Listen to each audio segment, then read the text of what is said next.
So how come the world is still talking about a statue that only existed for a mere 54 years over 2,000 years ago? What made this impressive ancient construction so remarkable that we're still discussing it? I'm talking about the Colossus of Rhodes, of course. It's considered to be one of the 7 wonders of the ancient world, along with the Great Pyramid of Giza or the Gardens of Babylon. There are a lot of mysteries surrounding this ancient statue, but let's look at some of the facts first, shall we? What we do know is that the local Rhodians decided to start a massive project once a Macedonian siege over their island was over. In other words, it was their way of honoring the higher powers for their victory. Using a lot of material left behind by the Macedonians, they started the construction of the Colossus, which is estimated to have taken about 12 years. Most contemporary descriptions of the sculpture agree that it stood about 105 feet tall. Now, just to compare, that's about the size of the Statue of Liberty today, which is 151 feet tall. It may not seem like a lot. I mean, Lady Liberty is currently ranked as the 52nd tallest statue in the world. The champion here would be the Statue of Unity in India, standing proud at an astonishing 597 feet. But for ancient times, that was quite an accomplishment. But is the similar height the only connection between the Colossus of Rhodes and the Statue of Liberty? Not really. We do know that they both also refer to Lady Liberty as the modern Colossus, since both statues were constructed as a symbol of liberation. There's even a plaque placed inside the pedestal of the New York statue, inscribed with the first verse of the sonnet, "The New Colossus," not like the brazen giant of Greek fame. To build this massive Colossus statue, they sure needed a lot of bronze. Some ancient records even recount that the construction required 27,000 to 29,000 pounds of bronze. Even for modern times, this is a lot, but back then, they even called it an operation that involved the bronze industry of the entire world. The man tasked with bringing the statue to life was Charles of Lindos, a local Greek sculptor. The whole construction took place from 294 to 282 BCE, but unfortunately, Charles never got to see the end result. We don't know for sure why that happened, but some records claim constructing the Colossus of Rhodes may have led him to complete bankruptcy, since he failed to accurately estimate the cost for the massive statue. Anyway, we still don't know for sure how it was possible to build a statue this big back in those days. They had none of the equipment we have today, like excavators or elevators. Some old records said that they had to invent a completely new, custom method to build it. It all happened on the location, put together piece by piece. They supposedly split the statue into many different sections, and the first one to be constructed was the feet. Once each section was done, huge mounds of earth were placed around it, so they could continue working on the next section above. However, these records were made more than 100 years after the Colossus was finished, so there's little we can say about the accuracy of this information.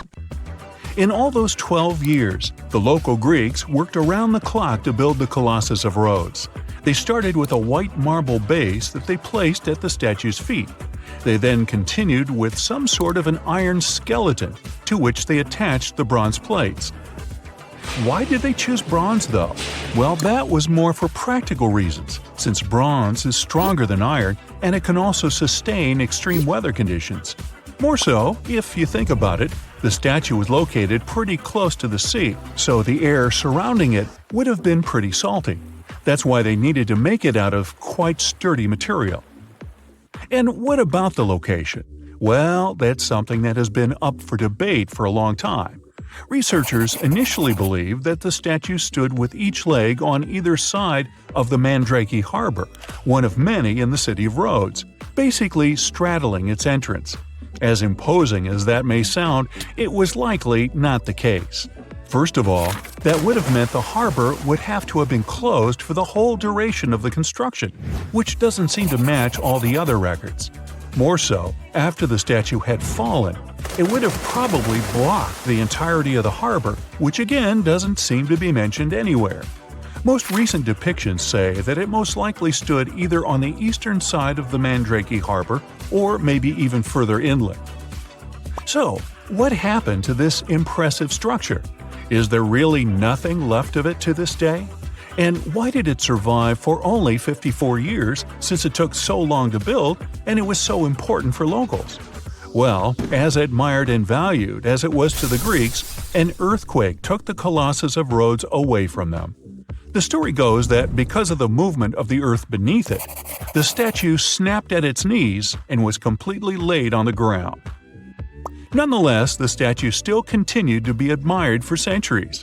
The Rhodians refused to rebuild it as they considered it a sign and did not dare intervene with destiny. By the middle of the 7th century, they had taken away what was left of the statue completely. Legend says it took about 900 camels to carry all the bronze away from the location. And what about the looks of the statue? This is also one aspect that is still shrouded in mystery. Even though it was a symbol of the locals' pride in maintaining their independence, they did not use the depiction of the statue for any of the coins they made, even though that was kind of customary. Other art historians do think, however, that the Colossus was similar to other depictions of the same mythological creature, a male figure that had rays of light rising from its head. The position of its hands is also still up for debate. Some say it might have even been holding a torch. We don't know if his hands were pointed straight down or whether the right arm was raised, like in similar representations in Greek mythology. The original might not be here for us to admire anymore, but there are some plans out there to rebuild it. A group of European architects intends to build a 21st century version of the ancient statue. This new construction is planned to stretch 500 feet tall. It should serve as a cultural center combined with a lighthouse. To make sure it won't have the same destiny as its ancient ancestor, these designers intend to use a lot of technology available today. Firstly, they plan to cover the whole exterior of the modern Colossus with solar panels so that the enormous building has enough electricity. They also intend to use modern resources to make sure earthquakes and wind forces won't affect the massive structure yet again. To do that, they plan to build the statue as a tripod structure, made from its 2 legs and a third pillar of support, constructed from the sash draped over the statue's arm and touching the ground. They also plan to place heavy steel support around the base for counterbalance. They even thought of a suspension system that would permit the statue to rock back and forth, making it a bit more flexible and able to resist all the various weather conditions. The manufacturer's suggested retail price on this project is quite high though, estimated at around $283 million. Supporters of the modern Colossus are optimistic as they are certain they can raise that impressive amount of cash through crowdfunding and private investments. The Statue of Liberty is 305 feet tall and stands on Liberty Island in New York. It's one of the most famous tourist attractions that the Big Apple has to offer. It was given to America as a gift from France in 1886. The statue was designed by a French sculptor called Frédéric Auguste Bartholdi. The face of the statue is thought to be based on Bartholdi's mother, Charlotte. The statue's full name is the Statue of Liberty Enlightening the World, which is a bit of a tongue twister. We'll stick with the shortened version for the rest of this video. The total cost to build the statue was over $500,000. In today's economy, that would be worth about $10 million. It took 5 years to raise the necessary amount of money to build the statue. The project was completed in France in 1885. The statue was then disassembled into 350 pieces so that it could be transported to America. A French ship called Eiffel transported the statue from Paris to New York. However, a disaster nearly prevented the statue from arriving. The ship almost sank in a bad storm during the voyage. It took 4 months to reassemble the 350 pieces when they arrived in New York. The monument was officially unveiled in October 1886. The statue is made from 300 overlapping copper plates. These copper plates weigh a total of 31 tons. A further 125 tons of iron were used to build the statue's foundation. The statue itself weighs 225 tons. Its crown has 25 windows. They're thought to represent the natural minerals of the earth. The Statue of Liberty was the tallest iron structure ever built when it was unveiled in 1886. But today, it doesn't even crack the top 5 when it comes to the tallest existing statues. Let's take a look at several monuments from around the world, which, in some cases, tower over the famous New York monument. But before we get down to the giants in the world of statues, you should know something. Not all of the most famous statues are physically imposing spectacles. Some of the most renowned monuments are actually quite tiny. This includes the Iron Boy, located in one of the backyards in Stockholm, Sweden. The sculpture depicts a small boy wrapping his arms around his knees. It was created by a Swedish artist called Lis Eriksson in 1967. The statue is only 6 inches tall. The tiny monument's full name translates to Little Boy Who Looks at the Moon, but people shortened it for their own convenience. The Iron Boy receives all kinds of strange gifts throughout the year. Sometimes he can be seen wearing a cap or a scarf. Guests also leave coins, fruits, and sushi on the stone bench where he sits. There's another famous world monument that's literally as tiny as a mouse. Actually, 2 mice. The monument is called the Philpott Lane Mice and can be found in London. It depicts 2 mice fighting over a piece of cheese. The statue was constructed in 1862. The story claims that once, 2 construction workers had an argument. One was accused of having stolen the other's lunch. This tiny monument is said to be left as a tribute to the event. Starting off the top 5 of the tallest monuments in the world is the Statue of Belief. It's found in Nathdwara, India. It stands at an impressive 348 feet tall. The statue depicts Shiva, an important symbol of Hinduism. About 2,200 tons of steel were used in the construction of the massive statue. A 300-square-foot garden surrounds the statue. More than 750 workers took part in the construction of the monument. Its size allows it to be seen from Kankroli flyover, which is roughly 13 miles away. The construction works began in 2012, but the statue was completed just recently. It's probably no surprise that it serves as a major tourist attraction in Nathdwara today. The Yoshiku Buddha statue is located in Tsukuba in Japan. It's the 4th tallest statue in the world, with a height of 393 feet. The monument weighs an incredible 4,000 tons and was built in 1993 to commemorate the birth of Shinran, a famous Japanese monk. The left hand of the monument is 60 feet long. Tourists can ride an elevator to the viewing gallery, located at almost 280 feet. From here, visitors are treated to incredible views. On a clear day, you can see as far as Tokyo Skytree, which is roughly 42 miles away from the monument. The lovely gardens surrounding the statue are full of flowers in season. Visitors can pick some and take them home. You can see cosmos in September and October, poppies in May, and peonies and hydrangeas in May and June. The 3rd tallest monument on our planet is the Laikyun Setkyar. It's found in a village called Katakan Taung in Myanmar. The statue is 423 feet tall. The construction of the monument began in 1996, and it took 12 years to finish. The monument was presented to the public in February 2008. The construction took so much time because it was funded by the public. The monument is a depiction of Buddha Shakyamuni, who many believe to be the founder of Buddhism. The sculpture is painted yellow, which is considered to be the color of wisdom in Buddhism. Each element of the monument is extremely precise and detailed. Many tourists have no idea that inside the monument there's a special elevator that provides access to 27 different floors. Visitors can enter the statue and look at different paintings on the walls of the lower floors. The inside of the monument also houses a temple. The area outside the statue is a popular landmark for tourists too. Here you can find the surrounding garden of Bodhi trees with more than 9,000 plants. Not only are there plenty of plants next to the monument, but there are also thousands of miniature sitting Buddha statues.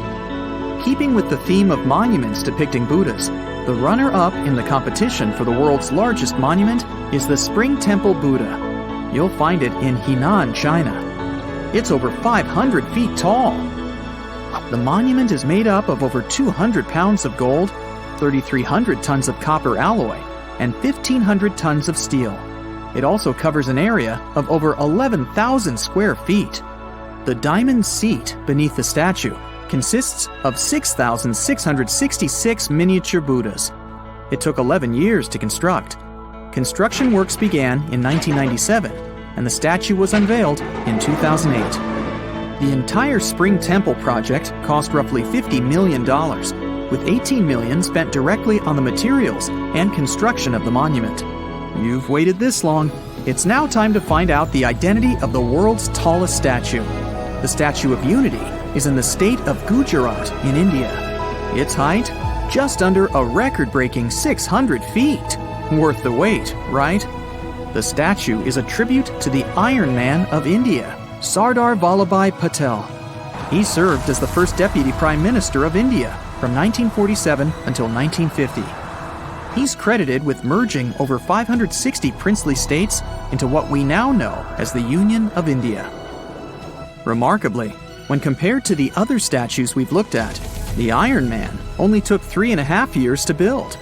It was constructed by a team of 300 engineers and 3,400 workers. The monument is made up of roughly 70,000 tons of cement and nearly 25,000 tons of steel. 12,000 bronze panels cover the structure.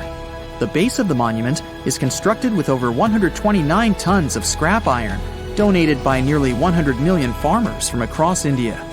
All in all, the statue weighs a total of 1,700 tons. The Statue of Unity has a viewing gallery that can accommodate 200 visitors at a time.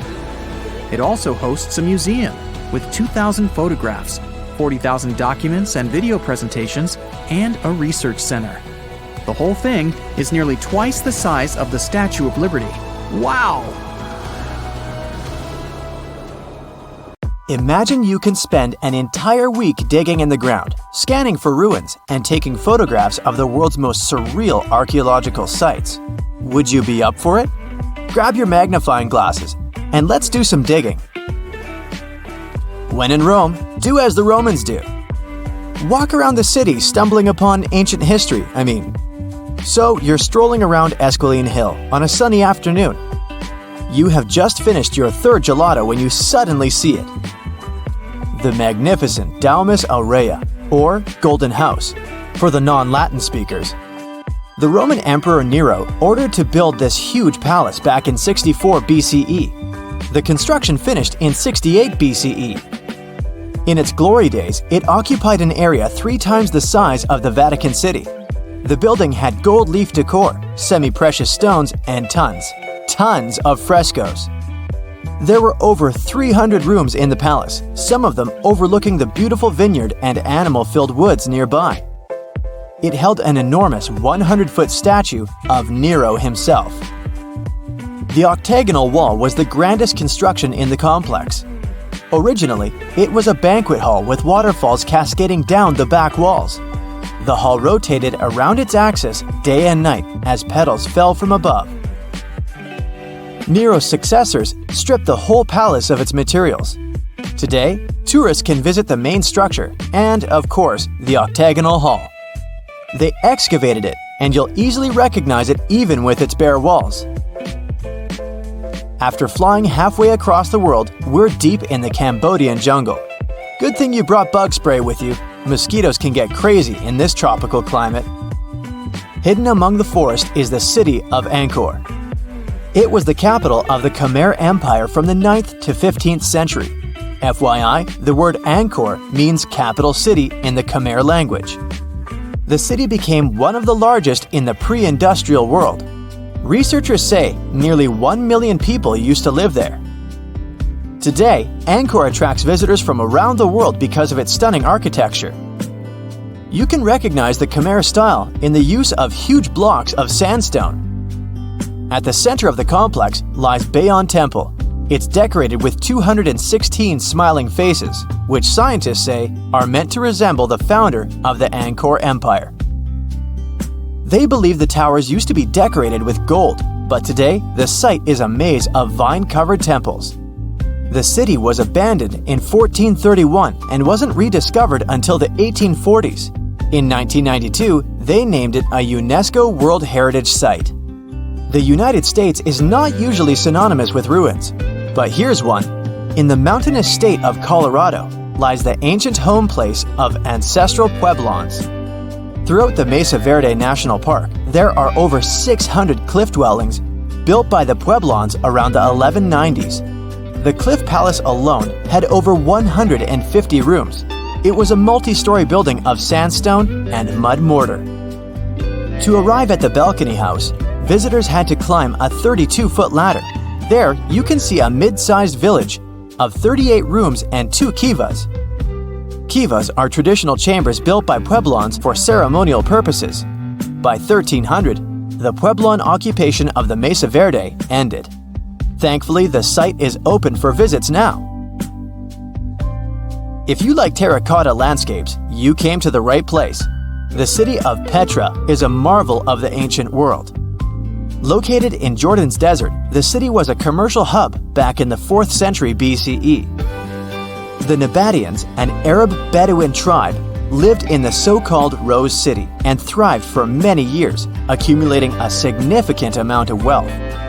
They invented an innovative water management system that made the region habitable. The rock-carved gate-like structure Petra is famous for is what is called the Pharaoh's Treasury.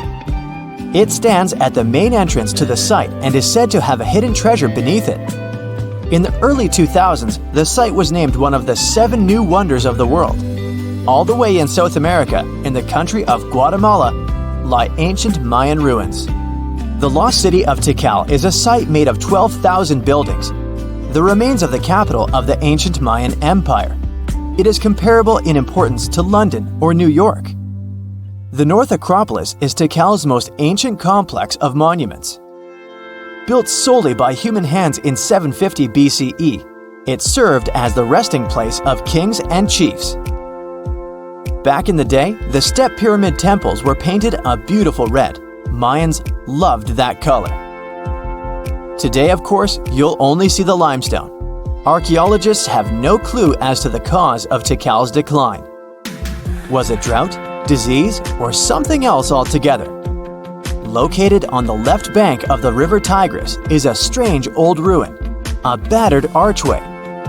It belonged to a city named Ctesiphon, the jewel of the Persian Empire for over 800 years. The city hosted an extravagant palace, decorated with a glass mosaic, jewel-adorned carpets, and a lot of marble. What is it with royalty and marble anyway? The arch was part of an imperial palace complex. Until modern times, it was the largest man-made freestanding vault. Notice how there are no pillars sustaining it. The enormous wealth of the city made it a constant target for other empires, until it eventually fell. In the mood for some more Mayan ruins? Chichen Itza is an archaeological site with the best preserved pyramids on Earth. Located in Mexico's Yucatan state, this Mayan city is well over 1,500 years old.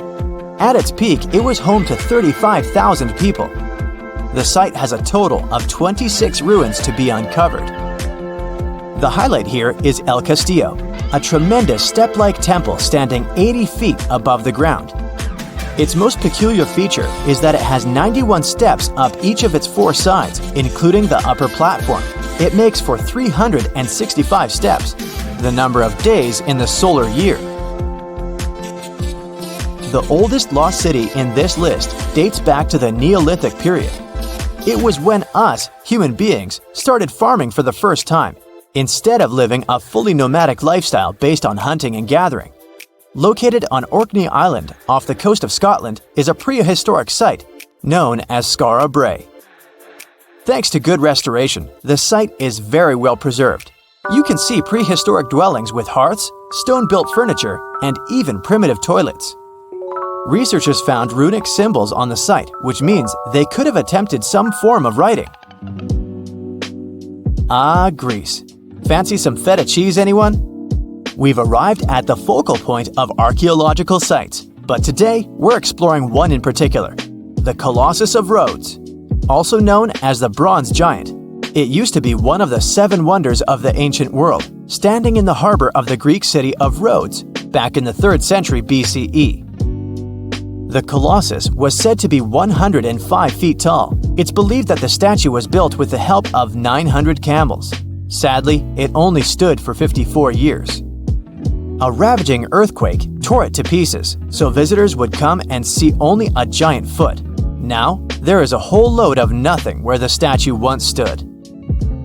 I think it's safe to say there are a lot of random ruins on walls spread across the globe. And our final visit for the day consists of exactly those. All the way in northern England lies the ruin of Hadrian's Wall. The Roman emperor commissioned the wall in order to separate his empire from Britain's. The original wall was a lot grander than what is left of it today. But still, the ruins are pretty impressive. They consist of a 73-mile structure stretching from one coast to the other. Back in the day, Hadrian's Wall hosted 17 large forts and numerous observation towers to ensure the maximum safety of his empire. The wall fell into oblivion when the Romans left Britain at the start of the 5th century. People began looting it to build churches, farms, and even houses. Today, if you decide to visit the ruins, you'll only see waist-high fragments of stone. But still, pretty neat, huh?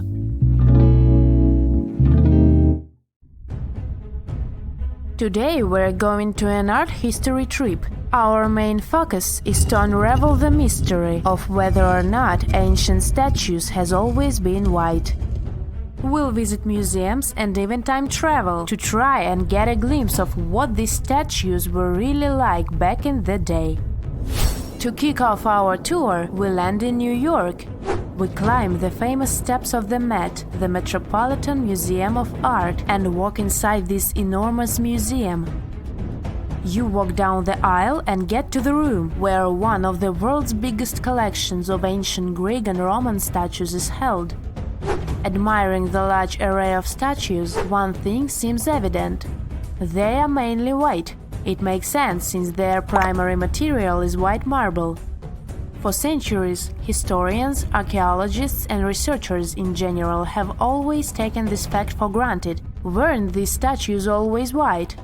Until recent decades, this wasn't something that people discussed. But in the 1980s, researchers unearthed an ancient Greek statue that was clearly pigmented. This new discovery made them wonder, were all ancient statues painted? Let's take a close look at this work of art. This 3rd century before the Common Era Greek statue was discovered to be almost entirely painted, still in its original form. You don't have to look too hard to notice that the statue still carries some of these original pink colors, with some shades of blue and red paint as well. The thing is, this statue is not an exception, it's the norm. As it turns out, ancient civilizations did paint their sculptures with bright and vivid colors, but somewhere along our historic timeline, this information got lost. According to researchers, pigment in sculptures was a way of bringing their representations closer to real life. We live in bright colors, so art might as well reflect that, right? Right! So let's take a few steps back to understand what happened. So why are our museum's galleries filled with white statues as far as the eye could see? You might have heard of Michelangelo. It's a famous Italian sculptor who carved the iconic David and painted the ceiling of the Sistine Chapel. Michelangelo was one of the most emblematic painters of the Renaissance. The Renaissance was a historical period when European artists, philosophers, and scientists developed a renewed interest in the creations of ancient Greece and Rome. Artists like Michelangelo started a series of Roman sculptures, like this one, the Leo Colon and his sons. They fell in love with their lifelike figures and pristine white marble. The one thing they didn't know, and didn't have the technology to know, was if the colored pigments from those sculptures had faded. After all, they were found after years of being buried or left in the open air. It's speculated that this statue, the Leo Colon, had colored snakes and mantles, for example. When the Renaissance artists set out to pay homage to ancient artists, they left their masterpieces bare too. They carved directly onto the marble and left them white, without pigmentation. Probably because that's the way they thought things were done in the old days. The works of Michelangelo and his peers influenced a whole generation of sculptors after that. So this way of doing art traveled to modern times without much questioning. However, evidence of color pigments in ancient statues is abundant. Some researchers show that scholars have known for at least a century that ancient sculptures weren't originally all white. Other studies suggest that this discovery might have happened even earlier. In early 1980s, archaeologist Vincent Brinkmann made a huge discovery. During his time as a student at the Ludwig Maximilian University in Munich, he developed a technology that was able to detect polychromy in ancient samples of Greek statues. Polychromy is an art of painting in several colors. Anyways, he was taken aback by his discovery and confused as to why and how other researchers and archaeologists weren't talking about this. As it happens, the first discovery that ancient statues weren't all that white happened a long time ago, way before Vincent was born. It happened during the unearthing of Pompeii back in the 1700s. As you may know, the city of Pompeii in southern Italy was completely covered with lava after the sudden eruption of Mount Vesuvius. The city was destroyed, but the clouds of ashes that arose from the lava managed to preserve a lot of the city's structure through time. Thankfully for art historians and archaeologists, Pompeii became a digging ground for understanding ancient Rome. Researchers found several conserved frescoes that depicted scenes of daily Roman life. In one of these paintings, an artist is seen painting a sculpture. This fact was recorded by a very famous art historian known as Johann Joachim Winckelmann. He is also considered the father of art history. Now let's take a closer look at another famous statue. To see this one in person, you'll have to fly all the way to Rome and visit the Vatican museums. The statue you're looking at is a classic representation of Caesar Augustus. In case you didn't know, he was the founder of the Roman Empire and the first emperor of Rome. He is important. The sculpture you're seeing is called the Augustus of Prima Porta. You may have seen this before, probably in a history textbook. The thing is, it's always depicted in its white marble form. But according to an archaeological finding from the 1860s, the original statue was way much more colorful than that. According to archaeologists, the statue of Augustus de Prima Porta has a crimson tunic, yellow armor, and a purple mantle. It's important to keep in mind that colors weren't made artificially as they are today. Artists could only produce color from natural resources, so purple, for example, was an extremely difficult color to make. Back in the day, they derived purple from the mucus of a rare species of snail, meaning that anyone who used the color purple to pigment their art and clothes was powerful and wealthy. Well, this looked like enough proof for me that ancient statues weren't always white. But as we can judge by the look of our modern museums, there didn't seem to exist enough interest in the art community to further explore polychromy on the ancient statues. But remember that archaeologist we talked about, Brinkmann? Well, he has been collecting data on polychromy since the 1980s. At a certain point, he even began making colored replicas of such statues. The technology used is far from simple. To reconstitute these ancient works of art, Brinkmann makes a 3D plaster copy of them. Then he paints them by hand with the help of his wife. To find out which color were used in the original sculptures, Brinkmann uses UV light. Certain pigments glow under UV light, exposing traces that would otherwise be invisible. Take this colorful archer as an example. Look at these colors. This piece is the reconstruction of a marble archer in the costume of a horseman. To accurately depict the archer, restorers had to research a lot about the history of the region where the art piece was originally found, since colors have a cultural meaning.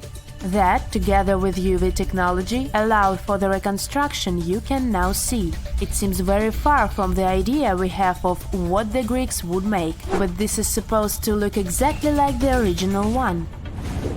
According to Brickman, we shouldn't be so surprised that ancient Western civilizations used bright colors to depict their realities. After all, the Romans and Greeks were heavily inspired by the works of art of Egyptian civilization, Old Mesopotamia, and Asia. For example, if you look at the famous Egyptian Sphinx, you might be led to believe that it always looked that way, but that wasn't at all the case. Modern studies and virtual reconstructions of the monument show us that the monument was very colorful. The body of the statue is believed to have been painted terracotta, while the regal headdress that circles the head is meant to have been golden blue. All of these were considered important colors in Egyptian times, and it was only suitable to use them to depict a pharaoh. If you're looking for the coolest accommodation in Paris, you may consider an apartment inside the Eiffel Tower. When Gustave Eiffel was designing his most famous construction, he added a private apartment for himself right at the top. It's rather spacious, especially for Paris, where people often live in apartments 10 times smaller. It had a workshop, living space, a dining room, a kitchen, a bathroom, and piano. But there was no bedroom, so it's likely that no one ever slept there. No one lives there now, except for the mannequins of Eiffel himself, his daughter, and one of Thomas Edison. Members of the scientific community chosen by Eiffel and other notable guests were allowed to visit the property, and Edison was one of the chosen ones. Now, across the pond, the New York Public Library also hosts secret apartments for the staff. These apartments used to be a normal thing in different library buildings across the city, but now there are only 13 left out of 30. One superintendent lived in the library on 42nd Street for many years, and his own daughter was even born inside that building. The apartments came in different sizes, and some had up to 8 rooms. By 2006, the last resident custodian retired, and now these apartments are used for other library needs. It's known as the tallest building in the world, but Burj Khalifa is actually not one, but several constructions connected into one. It has a Y-shaped plan, and if you look at it from above, it's scary. I mean, it resembles a spider lily.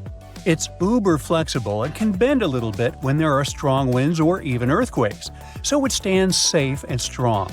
Burj Khalifa has over 24,000 windows, and it takes a crew of 36 people around 3 months to clean them all. There's a crypt beneath the Capitol building in Washington, D.C., and visitors pass through it every day. The first architect of this famous landmark designed it as a grand vestibule, which means just a big entrance hall. Several years later, plans changed, and the room was supposed to become the final resting place for George Washington and his wife Martha. She agreed to it, and architects changed the Capitol plans to add a tomb below the famous rotunda. They also planned to put a statue of Washington on top, and there was going to be a 10-foot hole in the ceiling so people could look down and see his tomb from the rotunda. But Congress couldn't agree on all the details of this memorial, and the tomb remained empty. Years later, workers closed the big hole in the floor, which was meant to give light to the tomb because cold air was leaking into the rotunda. At some point, the crypt was used for bicycle parking. Today, it has statues of famous people from the 13 original colonies, and George Washington and his wife are buried out back. No, actually, they're in Mount Vernon. There's a hidden clock and a calendar in St. Peter's Square in the Vatican. The 83-foot obelisk works like a giant sundial, using its shadow to show the time and even mark special days like the solstices.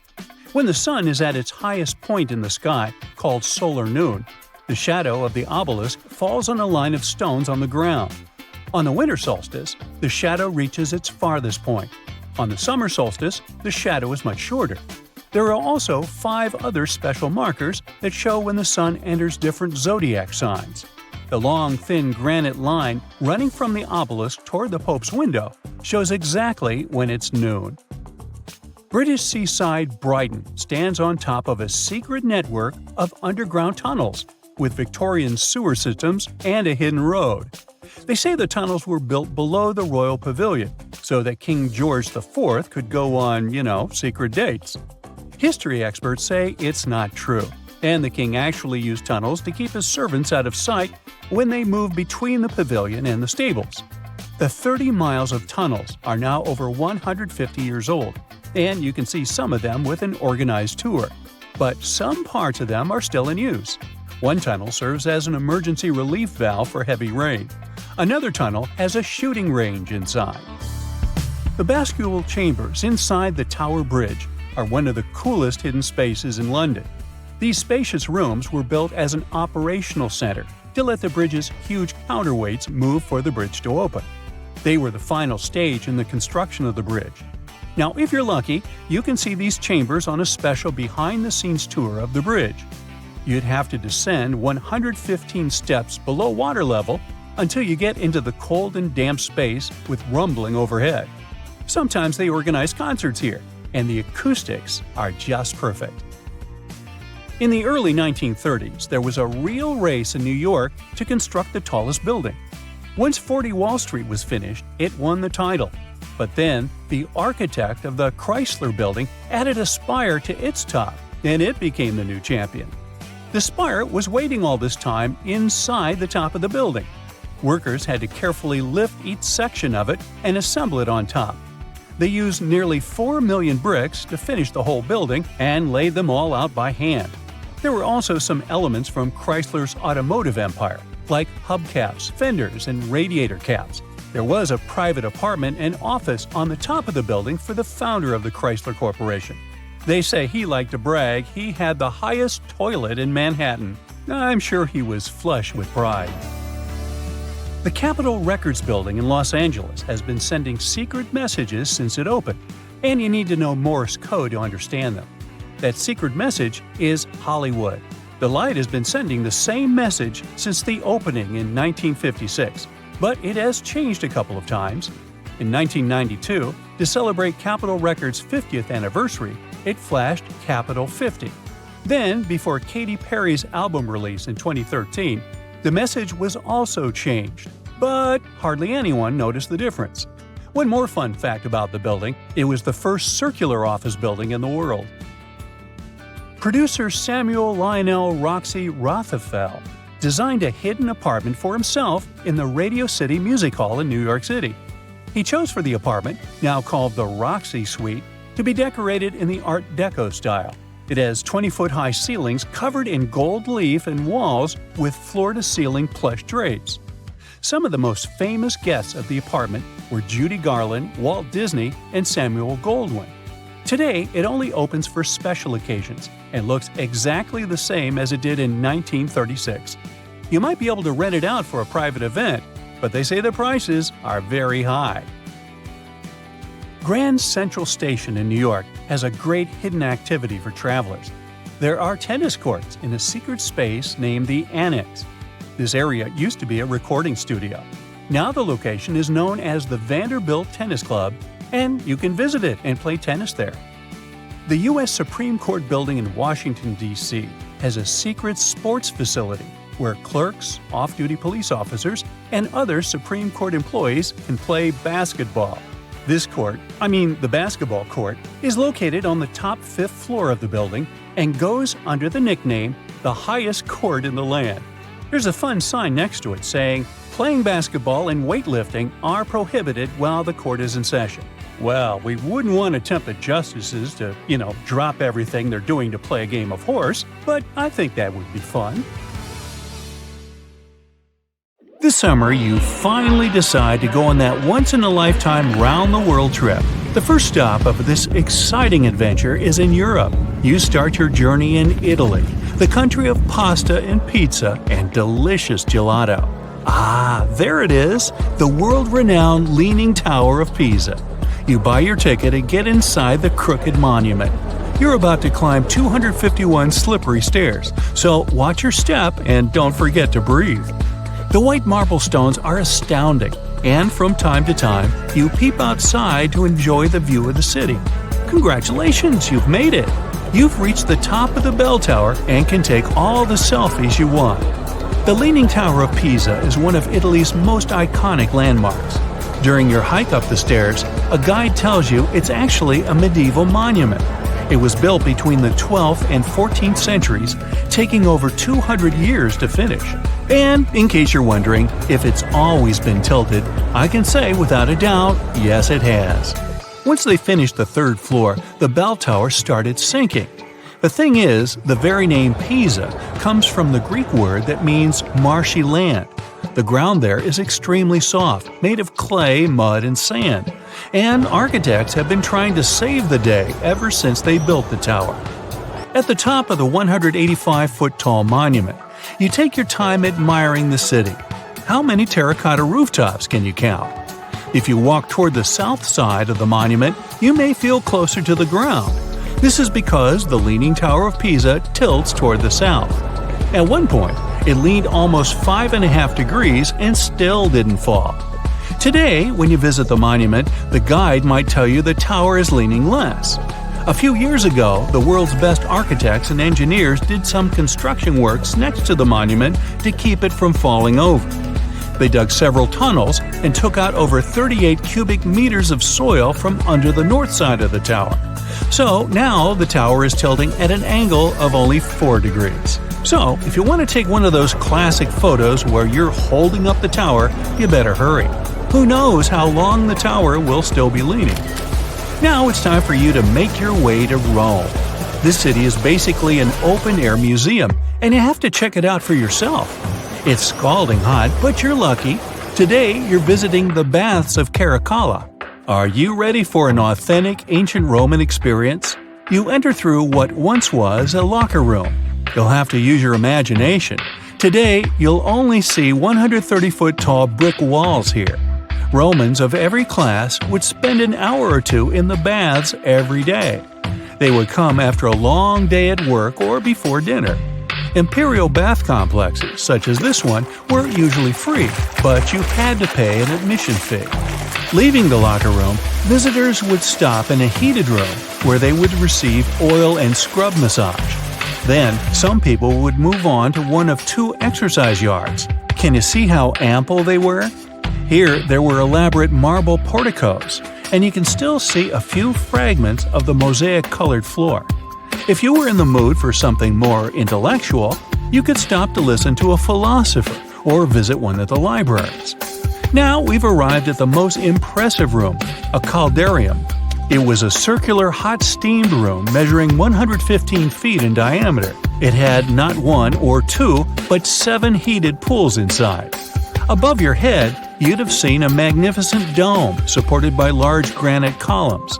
The entire structure was richly decorated with multicolored glass mosaics and the finest white marble. The complex also housed an indoor Olympic-sized pool with waist-deep water.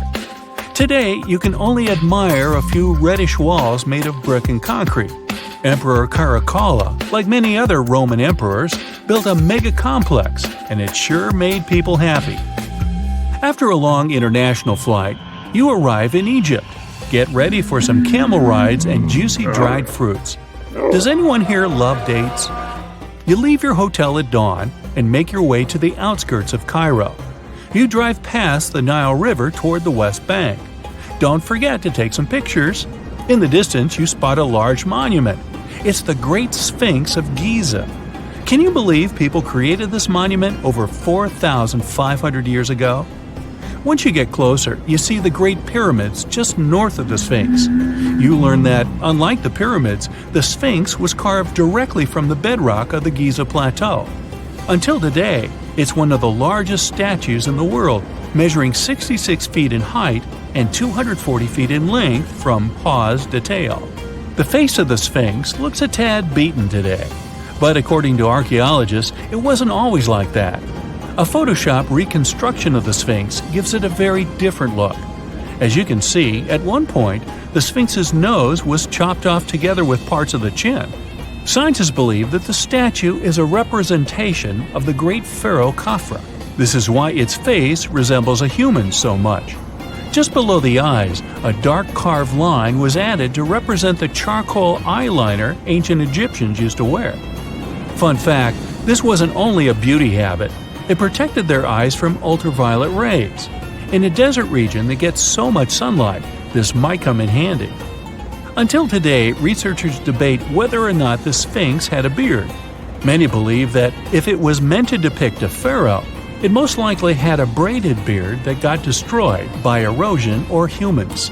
Even today, you can still see the remains of a regal headdress on the head of the Sphinx. These head ornaments were associated with power and royalty.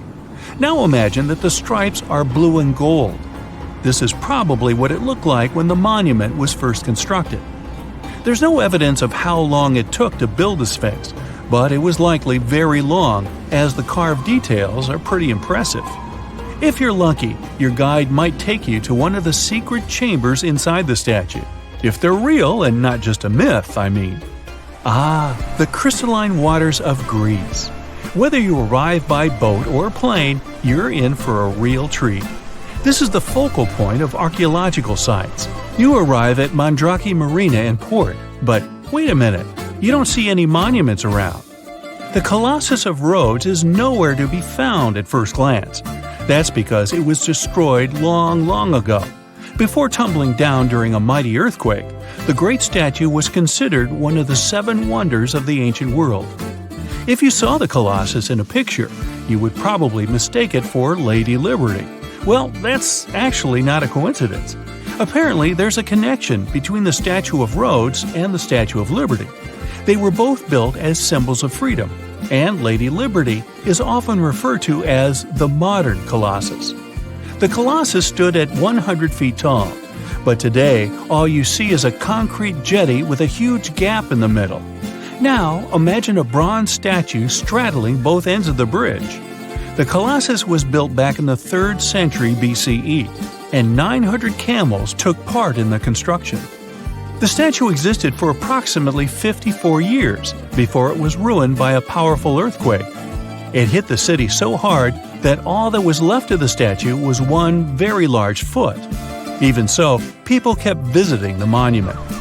Are you ready to head home? Thanks for joining me on this journey, and don't forget to tell me what your favorite site was. See you next time! It might come as a surprise that the most expensive piece of art in the world isn't the most famous, though they were both crafted by Leonardo da Vinci. Let's start with the one you've surely heard of, the Mona Lisa. About 10 million people gather to see it each year, curious about her intriguing smile. But it was another of his paintings, Salvator Mundi, that took the record for the most expensive art piece ever sold, $450 million at a Christie's auction. The buyer was a Middle Eastern prince who decided to discreetly snatch this painting back in 2017, probably because it's controversial. For starters, some experts have their doubts about whether Da Vinci really painted it. They say it doesn't quite match the famous painter's usual style. Now, this doesn't mean that the Mona Lisa is cheaper. In fact, it's considered priceless. Some have said it might be worth over $1 billion, but it's hard to make an estimate. Plus, the Louvre Museum, where it's currently displayed, would never let it go. They get loads of visitors each year, and most of them are there to see the Mona Lisa. So, eventually, they make way more money from all those visitors than they would ever make from one payment. They've even gone as far as skipping the high insurance costs of the painting. The strategy is to invest in preserving the artwork. In case it ever gets damaged, no amount of money could replace it anyways.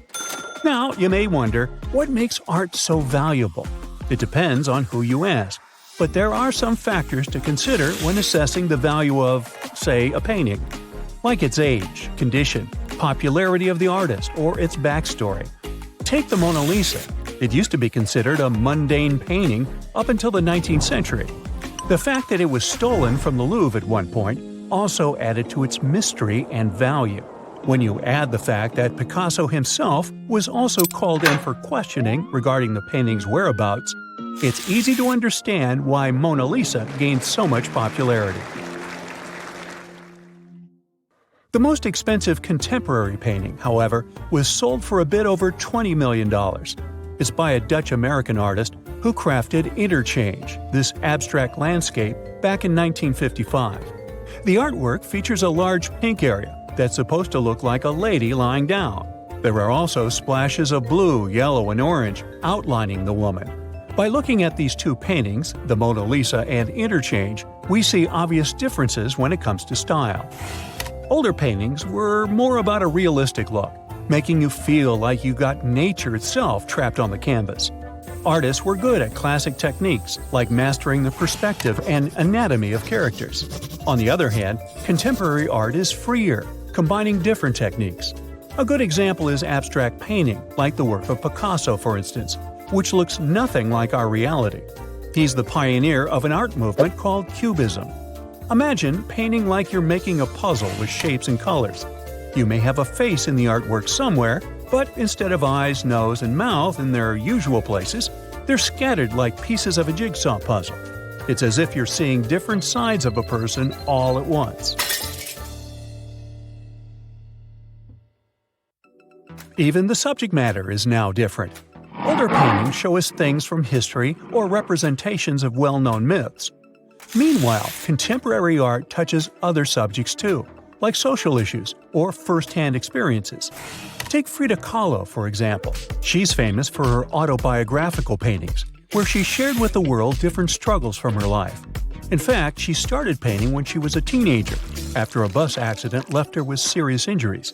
Confined to bed, she used a mirror that was placed above her to capture her own image, expressing her pain and emotions through vibrant colors and surreal self-portraits.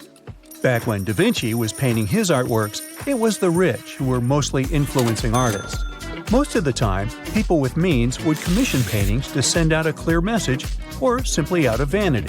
Contemporary artists can paint whatever they want. The problem is gathering an audience and selling your pieces. And it's not just the paintings that have changed over the years. If you're a fan of sculptures, you might have noticed a difference too. Take sculptures made in ancient Greece and Egypt. Sculptors back then were focused on perfection and ideal proportions.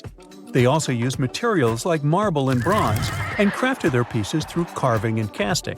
Today's sculptors have a larger variety of materials: plastic, fiberglass, resin, you name it. If you're feeling creative, you can try all sorts of different art challenges at home too. Browse through some YouTube videos featuring art challenges to find ideas. And while you're at it, be sure to like this video and subscribe to this channel. After that, you can try making cardboard sculptures, castles using just some sand you found at the beach, and even miniature statues using magnets. Also, why not use Legos? Although to top the current record for the biggest Lego sculpture, you'll need more than 5 million of those tiny pieces. The artwork depicted a replica of the Tower Bridge and was over 42 feet high. What about music? It's one of the oldest ways of artistic expression. Archaeologists found ancient bone flutes that were over 40,000 years old. In ancient Egypt, Greece, and Rome, for example, music was popular, often used in important ceremonies. Back then, they used instruments like lyres, harps, and pan flutes. During the Baroque era, composers like Bach were the equivalent of pop idols. And for good reason, since their music is still famous today. Bach, for instance, still has millions of monthly listeners on popular streaming platforms, centuries after his passing.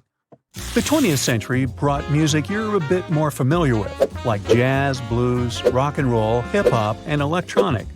But unlike paintings, where the older it is, the more expensive a piece of art can get, when it comes to music, things are a bit more complicated. Figuring out the greatest song of all time is hard, especially since we don't have a lot of data from previous centuries.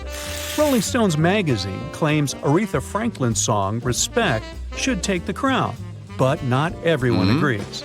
The most recorded song in history? Some might say the Beatles' Yesterday, with 4,000 versions, or 6,600 recordings of Amazing Grace.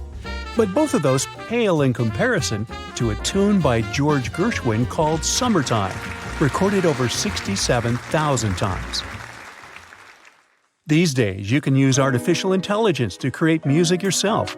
And here's how this software works. Most of it relies on deep learning. This teaches the computer to compose music by showing it loads of tunes that already exist. The computer then figures out the patterns and structures in the information provided. After that, it starts putting out brand new compositions. Once these AI music makers have had enough training, you can give them all sorts of info to make music, like tempo, key, and genre. Now, literature isn't what it used to be either. Ancient Greeks, for instance, used hexameters, a kind of poetic tempo. It was during this time that the legendary Homer wrote the Iliad and the Odyssey. The Greeks also invented drama, as in the theatrical genre. They started this tradition in Athens around the 6th century BCE. Even back then, such performances had exquisite costumes, dances, and amazing stage setups. Contemporary literature includes stuff that's been written after the 1950s. A lot of interesting techniques have been used in novels ever since, like stories that jump around in time, and characters you don't know if you can trust. Authors today are also not afraid to break the fourth wall by directly addressing the reader. When it comes to the best-selling book of all time, things get a bit complicated to estimate as well. But for most people, their best guess is A Tale of Two Cities by Charles Dickens. Some reports claim it's been sold over 200 million times all over the world. Not to mention, it was translated in over 100 languages. Hey, read all about it. Calls, internet pages, malicious links. Those are the ways someone can scam you in the 21st century.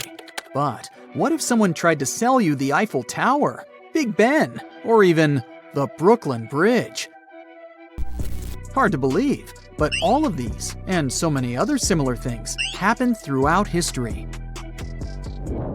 You may have already heard of George C. Parker, one of the most fascinating American con artists that mostly operated in the late 1800s. Con man is usually a term for a person who tricks others. First, they gain their trust and then persuade them into believing something that's not true. Parker was a native New Yorker, and he made his living by making illegal sales of landmark items he didn't really own. He managed to sell popular properties, such as the Statue of Liberty, Madison Square Garden, the Metropolitan Museum of Art, and, of course, the Brooklyn Bridge. That's the one he's best known for. He repeatedly sold the bridge, at least twice a week. One time he even got to a price of $50,000. The new owner wouldn't even know he was a victim of a con until the New York police officers would stop them from doing things you'd normally be able to do on your own property, like setting up toll booths in the middle of the Brooklyn Bridge. The Brooklyn Bridge opened for business at the end of the 19th century. It was a toll bridge, which means pedestrians had to pay money every time they wanted to cross it. Riders with horses had to pay 5 cents, and if you had a horse and wagon, it would cost you 10 cents. Tens of thousands of people would cross the bridge every day as they were heading to work from Brooklyn to Manhattan. A couple of years later, this pedestrian toll was repealed, so some obviously thought they could bring it back. Parker would often choose different names, such as Warden Kennedy, James J. O'Brien, Mr. Taylor, Mr. Roberts, and so on, while pursuing his scams. He also used multiple methods to present himself as the legal owner of properties he was selling. For example, forging documents to make his cons more believable, and setting up fake sales offices when needed. Also, when he sold Grant's tomb, he posed as the general's grandson.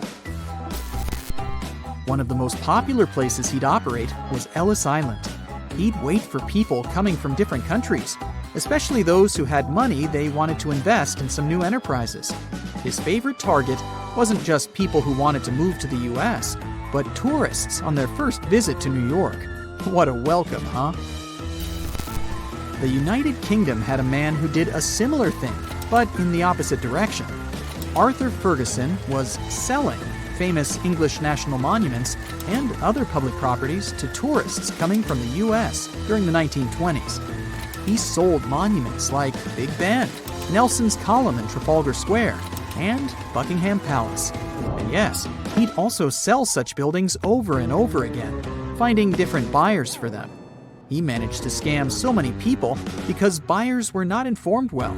Plus, they were too embarrassed to tell their stories in public once they found out the truth.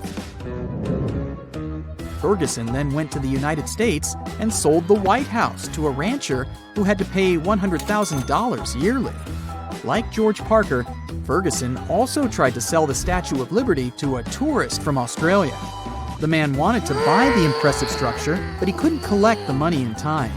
Ferguson was getting more and more impatient, bringing it up all the time and pushing his buyer to get the money. The buyer pretty soon grew very suspicious. Finally, he decided to share the entire story with the police. They finally managed to catch Ferguson. He was sentenced to 5 years because they found out about some other scams he did in the past. The Eiffel Tower was made available for sale too, somewhere in the 1930s. Victor Lustig was another famous con man who was 46 years old at the time. He rocked jazz-era America as well as the rest of the world. While in Paris, he made an enormous business deal. He actually sold the Eiffel Tower, and not just once, but twice. Victor's deal was pretty simple. He set up meetings with people who needed scrap iron. He convinced them the Eiffel Tower was going to be demolished because it was in desperate need of repair. So, whoever offers the biggest price gets the materials.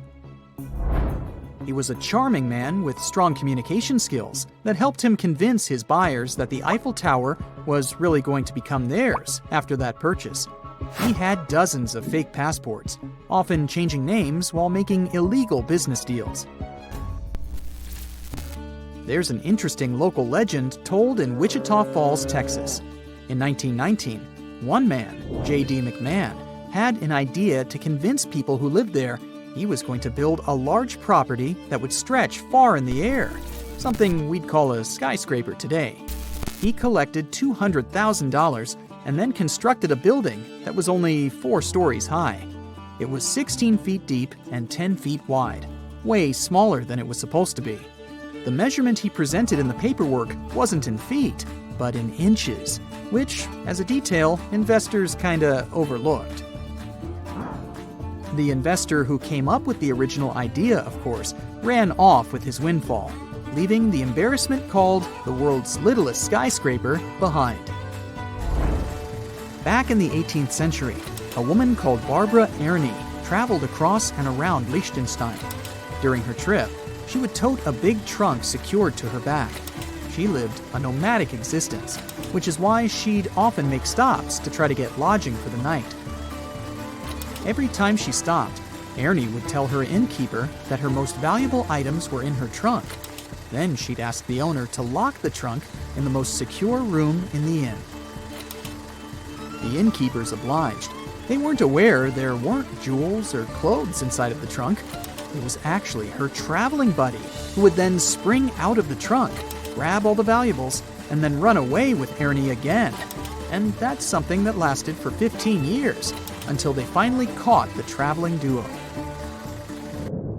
A furniture salesman, Ed Barbara, from the San Francisco Bay Area, discovered his business formula back in the 1970s and 1980s.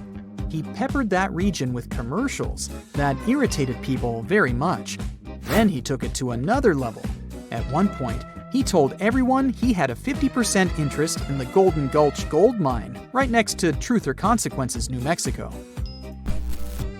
Everyone heard the story that the site was ready to excavate gold, and we're talking about a lot of gold, worth as much as $93 million in the first year only. His company sold shares, which netted the salesman big profits. Of course, all that was a con. A certain truck driver didn't have a job in 2010, so he came up with a pretty unusual idea. He tried to sell the Ritz Hotel in London for almost $300 million. Not bad for the person who wants to buy it, considering the real value was going up to over $700 million. The driver was pretending he was a good friend of the owners of this fancy hotel. He also introduced himself as their associate. He said the owners had their own reasons to sell the hotel through a third party, and they couldn't discuss them. His buyer even handed him over $1 million as an initial fee. The driver then told him he got an even better offer, so he would pass the offer to another buyer, but wouldn't return the money. People tried to sell bizarre things on the internet too. For example, in the early 2000s, when the internet was only rising, and many people didn't even understand the concept of online shopping yet, one man from Australia tried to sell a whole country on eBay. Yep, you could buy New Zealand in a 1-month auction, and the starting price was 0.01 Australian dollars. Some potential buyers took this pretty seriously, so the price got to $3,000 before eBay stopped it. Imagine you're an art detective, and your task is to explore the mysteries behind the world's most famous paintings. I'm talking about works from Da Vinci, Michelangelo, Picasso. So, grab your magnifying glass, as this journey is about to begin. First off on your list is Rome. After enjoying delicious pasta, you head to the Sistine Chapel, home to the world's most famous ceiling. Oh, and you know how they say Michelangelo painted the frescoes lying down? This is just a myth. Actually, the painter created a complex system of platforms that allowed him to paint standing. You're checking out the creation of Adam, that fresco in the middle. The Italian artist Michelangelo, the author of this masterpiece, was widely known for his study of human anatomy. Art experts argue that the right part of the painting is an anatomically correct depiction of an enlarged brain. To proof check this, you try overlapping a picture of the organ and the artwork. It seems to be a match. The cerebellum, the optic nerve, and the pituitary gland are all there. Even the floating green scarf thingy appears to match the vertebral artery. Some researchers think it was Michelangelo's way of depicting knowledge and wisdom, but you have to sleep on it to decide what you think. Moving on, you catch a train and arrive in Florence. Time for a quick gelato break, then straight to the Accademia Gallery. One of art's most celebrated sculptures is waiting for you inside, Michelangelo's David. David is a 17-foot tall marble wonder. It was carved for about 3 years. The mystery surrounding it is to figure out the statue's true expression. Looking at him from below, you'll think his face is serene and peaceful. But art historians argue that this work was largely misunderstood. Apparently, his body hides a very different story. Take a closer look, and you'll notice his brows are frowning, and the veins in his arms are popping out. That doesn't look too relaxed, does it? Michelangelo's idea was to depict David right before an important confrontation, so maybe he wasn't all that serene after all. Italy is so rich in art, you can't leave just yet. You're still in Florence. You pay a visit to the famous Uffizi Gallery. Many famous paintings are hosted by this museum, but you're checking out Botticelli's Primavera, or Spring. This artwork is mysterious from the get-go. Experts can't say the exact year it was commissioned. It remained untitled for years, until the painter Giorgio Vasari finally came up with a name for it. Usually, when critics and viewers admire this painting, they focus on the figures in the foreground. But in this case, the actual work lies in that Botticelli painted over 46 different plant species with almost identical precision. And, in the painting overall, these plant figures are repeated over 200 times. Unbelievable! I'd say the last visits were full of impressions, weren't they? Ready to keep going? A plane ride later, you arrive in Paris, the city of lights, berets, and the famous Mona Lisa. You go through the Muséum du Louvre and come to Leonardo da Vinci's masterpiece, La Gioconda. There are many theories regarding this work of art, and you dive into some of them. A strong case has been made that the Mona Lisa could be a self-portrait of Da Vinci himself. Historians have thoroughly compared Da Vinci's face and that of the Mona Lisa. And guess what? They appear to be strikingly similar. Oh, and then there's the smirk theory. Dentist and art expert Joseph Bartowski claims to have discovered the secret behind Mona Lisa's smirk. He says her tight facial expression is a typical indication of someone who lost their front teeth. Could it be so? Also, in 2010, the Italian Committee for Cultural Heritage found a collection of symbols hidden in the painting. These are only visible through highly technological magnifying lenses, but they showed that Leonardo inscribed an LV inside Mona Lisa's right eye. Experts guess that this is Da Vinci's signature. But the other symbols, a CE in the left eye and a 72 in the arch of the background bridge, are still very mysterious. Phew! You covered a lot of ground on this one. Ah, of course, at the end of your visit, remember to test if her eyes really follow you around. Now you're headed to Amsterdam to check out the Rijksmuseum. You came to see a specific Rembrandt painting that hides a mysterious story. The Night Watch is one of Rembrandt's most famous paintings, but experts argue that the name of the painting and its content are mismatched. Let's take a closer look. The painting depicts a large group ready to embark on a mission.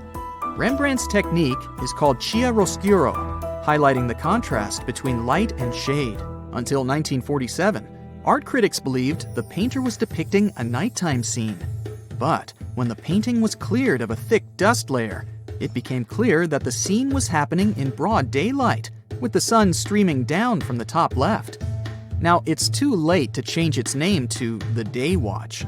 While in Amsterdam, you find a museum dedicated to Van Gogh's art. Did you know that he painted over 900 paintings during an impressive period of only 10 years? Anyway, the Van Gogh Museum hosts the biggest collection of yellow sunflower paintings you'll probably see in your life. Actually, almost all of Van Gogh's paintings feature dominant yellow shades. This particularity of his art may be a result of how he saw the world. Some art experts have speculated that one of Van Gogh's remedies changed his color perception, making him see more yellow around him. Okay, so this trip just keeps getting better. The next stop on your list is the United Kingdom. Then, on to the National Gallery. You may spend hours looking at Jan van Eyck's painting Arnolfini Portrait and not see anything out of the ordinary. In the foreground, a couple holds hands and stares at the viewer. But if you zoom in on the mirror on the wall, you'll see two more people in the room. Art experts say the male figure in the painting has his hands raised to greet these two people seen in the mirror, and that one of the figures is Van Eyck himself. Oh, and that's not the only watermark the painter left. Above the mirror, you'll see his flamboyant signature. Jan van Eyck was here, 1434. And speaking of people trying to sneak into their art, Caravaggio, the renowned Italian Renaissance painter, left a little Easter egg in one of his famous paintings, Bacchus. This one is a bit difficult to spot. In the half-filled jar in the bottom left corner of the painting, there is a tiny self-portrait of the painter himself, hidden amongst the liquid. To see the image clearly, one needs the help of sophisticated technology, or at least a very efficient magnifying lens. But it's there, a male figure, aka Caravaggio, with a brush in his hand. Fun fact, the tiny self-portrait was first noticed in 1922, over 300 years after the painting was completed. It was forgotten due to poor conservation. To finish the trip, you fly overseas across the Atlantic, all the way to Chicago. The enormous collection of the Art Institute hosts a well-known painting by Pablo Picasso, The Old Guitarist. This painting's secret is so well hidden that it also needs the help of X-ray machines and super fancy technology. But the results are worth it. The readings show that Picasso painted The Old Guitarist on top of another unfinished painting. We can clearly see the outlines and shapes of a half-drawn female figure that Picasso gave up on mid-work. The emerging artists of the time used that way of saving money quite often, as canvases were expensive. This was quite a tiring world trip, wasn't it? Get some rest, Sherlock of Art. So I took a little vacation and traveled to the other side of the country, to New York. Ah, the Big Apple. The city where more than 8 million people live. The home of Broadway, the Empire State Building, Central Park, and the Statue of Liberty. Now, Lady Liberty came to the United States from France back in 1885 in over 300 copper pieces. She came with instructions, some assembly required, batteries not included. She was a gift from the French people to the Americans, but the receiving party had to prepare the pedestal for her themselves. Instead of New York, the statue could have ended up in Baltimore, Philadelphia, Boston, or even San Francisco. All of these cities were willing to pay for the construction if they got the statue. but New Yorkers wanted it too. They started the fundraising campaign and managed to get all the money needed. So the statue officially called New York home in 1886, where it still resides. Sorry, Philly, I like your cheesesteaks though. Anyway, the Statue of Liberty was my first stop, and I was very excited, but I had no idea what was to come next. Day 1. I arrived at New York City, and first thing, I took the ferry to Liberty Island. I could see her already, far away in the middle of the harbor. As the ferry approached the statue, all the people started to make pictures with her. I wasn't an exception. I asked someone to take a selfie of me, turned away from the statue, looked in the camera, and smiled. But the guy looked shocked. I asked him what was wrong, and he couldn't say anything. He just pointed to the Statue of Liberty. Well, to where it used to be. Because the statue was just gone. He said it was there, but the next second, it just disappeared. Other people saw that too and started to ask each other what happened, but no one had any idea. Still, we reached the dock and got out of the ferry. It felt like it was just some trick, but apparently it wasn't. The Statue of Liberty was really gone, and its pedestal was totally empty. Of course, there were some people who climbed up on it, pretending to be the Statue of Liberty themselves and taking photos. Very soon, authorities arrived and didn't let anyone leave the island. They said they wanted to make an investigation and catch the thief, since the thief should still be there on the island, as if it's actually possible to steal the Statue of Liberty. They interrogated every single person on the island. We spent the whole day there, and in the end, they had to let us go. Who had the Statue of Liberty hidden in their pockets? What a surprise. Day 2. That was one crazy case, so I decided to stick around in New York for a while to watch how the situation would progress. Of course, in the morning, it's all in the newspapers, magazines, and on TV talk shows. All the Times Square banners are showing the photos of the statue with headings, "Have you seen me?" "The Statue of Liberty is gone," and even dramatic ones like, "The theft of the century! The Statue of Liberty is stolen!" Well, the whole Big Apple is mourning the loss. There is some crazy number of people colored in blue-green, like the patina on the statue, wearing dresses and the souvenir foam crown of Miss Liberty. By the way, all the local souvenir stores ran out of those, as well as all those little plastic statues of Liberty too. I'm trying to avoid Instagram or any other social networks. Every celebrity and every single user posts pictures of the statue with a crying emoji and a broken heart. The internet turned into one big memorial. In the evening, the Empire State Building is shining blue-green in honor of the missing statue. Day 5. New York City is even more crowded now. It seems like all of America came to the city to make sure that the statue is actually gone and it's not some internet hoax. Like we need another one of those. Now, the edge of Manhattan from where the ferry used to go to Liberty Island is overcrowded. There are many super loyal fans colored in blue-green, who honestly freak me out a bit, who are staying there all day long, waiting for the statue to somehow come back. No one is allowed to go to Liberty Island. All the best detectives of the world arrive there to investigate this case, trying to figure out what could have happened. Day 10. France officially announced that they'll make a new Statue of Liberty for New York. Well, that's super nice of them, but people keep crying, saying that no new Statue of Liberty can replace the original one, so dearly loved. Do you remember that back in 1885, there were other cities like Boston and Philadelphia that wanted to get the statue? Well, now they're blaming New York for losing a 151-high statue weighing 450,000 pounds, claiming it never would have happened had the statue been set in Boston or Philly, which honestly sounds absurd. Also, did you know that there's more Statues of Liberty in the world? There's a smaller version of it, which was given by the U.S. citizens to France a couple of years after the original one was set in New York. This little monument, just 37 feet high, has been standing near the Grenelle Bridge in Paris. Well, until a couple of days ago. To comfort the Americans, France transported the little copy from Paris to New York, and they put it on the pedestal instead of the one that was gone. Well, given that this one is more than 10 times smaller than the original, it looks a bit funny. But I guess New Yorkers just can't imagine New York without one, even if it's just a replica. Also, there's a life-size copy of Lady Liberty's torch standing in Paris. Well, that one was also transported to New York and set on Liberty Island as a monument. Meanwhile, the folks in Las Vegas at the New York Casino and Hotel are staying awfully quiet for some reason, trying to stay under the radar about that statue ruckus. Day 20.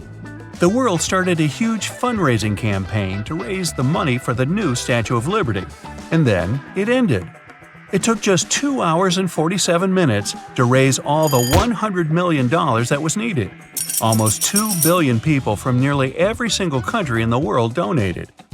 The construction is going to start in 2 weeks in Paris, France, just like in the good old times. And then it'll be transported to the US again. Boston is still trying to insist that we shouldn't trust New York with the statue anymore. But I don't think they'll manage to persuade the world because this little replica on the pedestal still looks funny. I'll never get used to it. Also, starting today, tourists are allowed to travel to Liberty Island for the first time since the incident.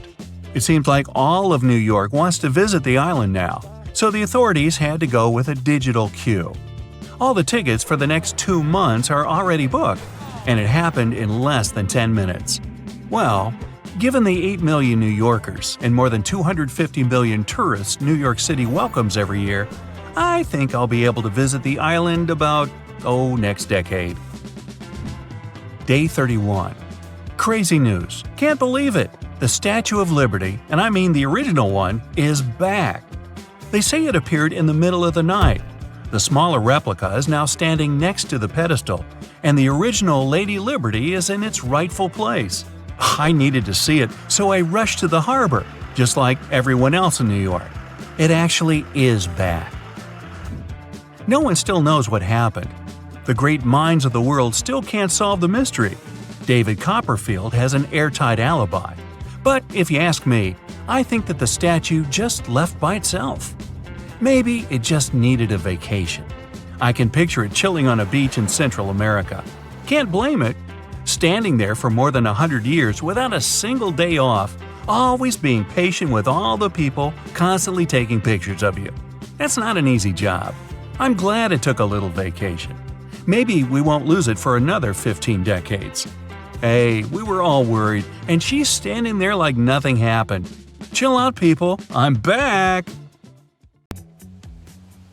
Hey, if you think Stonehenge is one of the oldest stone monuments ever, well, let me introduce you to Göbekli Tepe. Buckle up, we gotta travel to Turkey to meet this really old guy. Yeah, he's too old to travel. Jokes aside, Göbekli Tepe, an archaeological site located in southeastern Turkey that dates back to the Neolithic period, around 10,000 BCE. It's considered to be one of the oldest and most significant archaeological discoveries in recent times. The site consists of a series of circular and rectangular structures made of stone pillars. Yeah, it does look like its younger brother Stonehenge. Some of those pillars are decorated with intricate carvings of animals and other symbols. Now, you maybe wonder, hey, why on earth did they make such a fascinating building? What was its purpose? Sorry, I got no answer for that.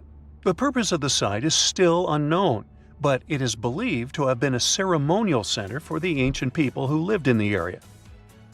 The discovery of Göbekli Tepe has challenged long-held beliefs about the development of human civilization, as it suggests that complex societies may have emerged much earlier than previously thought.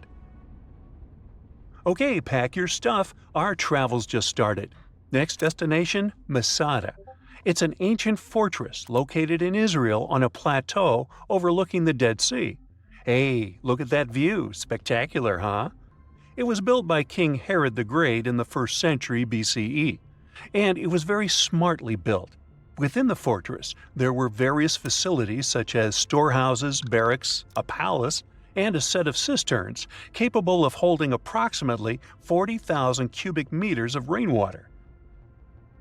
People living there believe that the collected runoff from a single day's rainfall could provide sustenance for over 1,000 individuals for a period of 2 to 3 years. Access to the fortress was limited to 3 steep and winding paths leading up to fortified gates.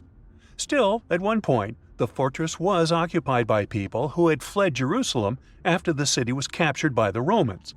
They held out against the invaders for several months, but eventually they were defeated. But these guys didn't surrender. The story of Masada has become a symbol of resistance and bravery. Today, Masada is a popular tourist attraction and a UNESCO World Heritage Site. The next flight is going to be short. We're popping over to Egypt to see the Karnak Temple Complex. It's a vast ancient Egyptian temple complex located in the city of Luxor, Egypt. It was built over a period of 2,000 years and covers an area of more than 200 acres.